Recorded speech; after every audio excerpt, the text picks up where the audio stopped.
Hi and welcome to Last Oasis. Now if you haven't heard of Last Oasis, it is a new survival multiplayer game with a bit of a twist because as well as having all the normal fundamentals, you also build things called walkers. Now these help you transport across the land to different tiles, different areas, and you can actually fight from them as well in your clans. This is a quick guide to get you started. Now the absolute key thing for Last Oasis is managing your hydration. You can do this by simply harvesting cactus, which is very low tier. You can just use a stick or your hatchet. A hatchet will yield more. Also when you get your grappling hook, which you do through the quests at the very start of the game, you can get the cactus bags at the top. These are also used for potions, which I'll go into in more of an advanced guide. These give ample amounts of water if you eat them, but you can gain more water if you actually cook the water, which will show now. That will yield you the most hydration throughout the game. It's worthwhile having a water bottle as well, because you can then transfer the water straight from your cooking into your water bottle, use it ad hoc, but also add it to the storage that you create in your walker, which holds a hell of a lot more. It's very simple to do. As I said, you just drop it down, put it in place. You can even eat them, as I mentioned as well. Anytime you're passing cactus, make sure you knock them off and take them, because you're really going to need it, especially as you go to hotter climates. Now just a very quick one on your health bar, make sure you're reading it correctly. Obviously you have hydration, stamina and general health. General health being the outer. Ensure you put your bandages on a hotkey. This is something I didn't do at first. You're going to use a lot of them. Make sure you pick up enough fibre so you can craft as many as possible. These are craftable via the tutorial and you'll open them up as part of the fragments that you get. Just make sure you follow it and definitely open them as soon as possible. Now in Last Oasis you will travel a lot, and yes, there is an auto run key. You simply just press H, but when you use it you can also use it for your walker. All you have to do is press H in your walker, press F, jump up and stay on top of your walker, and it will continuously move. This will save you your stamina, so if you're going to attack something you can quickly jump off and attack, and when you do jump off your walker will stop, so it's very handy to know and keep in mind. Now finding Ripper hides is quite easy if you are able to loot any of the AI. However, they are an animal in the game and you can just chase these little 100-meter sprinters all over the map and try and kill them as best you can. As soon as you hit them once they seem to stun and you can just take them down and just keep hitting them, attacking them, and you'll get the hide from it.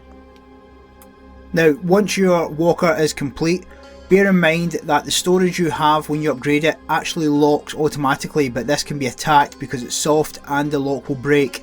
Always check and repair your walker. You can pick up the repair hammers in loot boxes, or you can craft them if you have enough of the fragments to do so.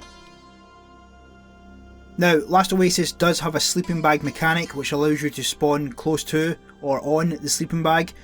It's actually done in quite a good way where you can only have one sleeping bag, so bear in mind if you get to a new area that you want to explore, make sure you have the right resources and you can reset the sleeping bag. You can't do it everywhere because some monuments will block it, but when it goes yellow it means you can then replace where it is. This will show up in the map as a little circle with Zs.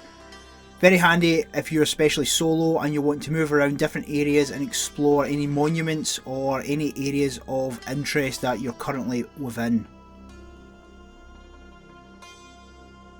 Now, as well as other players, you will have quickly gathered there are camps and even monuments on each tile map which you can try and combat through and loot as best you can. What I will say is be very careful what you try to take on very early, because the combat system, which I'll go into, until you master it properly you will get knocked down and you'll probably just get taken out. These are very good resources to try and get as much fragments as possible. Fragments which allow you to craft different elements within the crafting tree, which is a whole nother video. Now within these, make sure you go into these little huts and get the urns as well. It is part of a quest, so you probably know about it, but make sure you do as many as you can, but always make sure you're actually capable of doing it. Now as I mentioned, the combat system can be a bit difficult to get used to. How I personally learnt it, and I am not good at mouse and keyboard mechanics for PvP, is use the farming method, When you are farming, use all the different elements, the left push, the right push of the mouse and the up push when attacking. This will get you the feel for exactly what you need to do when you're trying to get a specific movement, and again it's handy because it's exactly the same when you're trying to block. Within some map tiles you will find trading posts. Now these are safe zones and you guessed it, you can trade all the stuff that you've managed to find. I found that mushrooms are quite good. I was tipped off by someone that they're very worthwhile picking and getting rid of. This will probably adapt as and when the game progresses. And most importantly, the one that you really need to remember, if you're going off for the day or the night, make sure you transfer to lobby when you leave the map. This will save all your progress and your walker.